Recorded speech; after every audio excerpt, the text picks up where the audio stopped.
Hi there! In this video, I will show you how to make a prebiotic apple shake. It's amazing! You will need an apple and also a cup of fresh milk. Cut the apple, put in blender, add 1 glass of water. Add 1 tablespoon of hashab prebiotic. This is pure Acacia Prebiotic fiber, which so far has the highest prebiotic content in the natural world.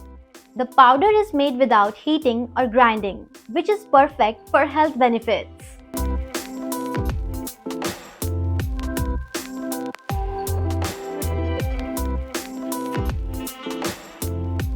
Mix it well. Enjoy!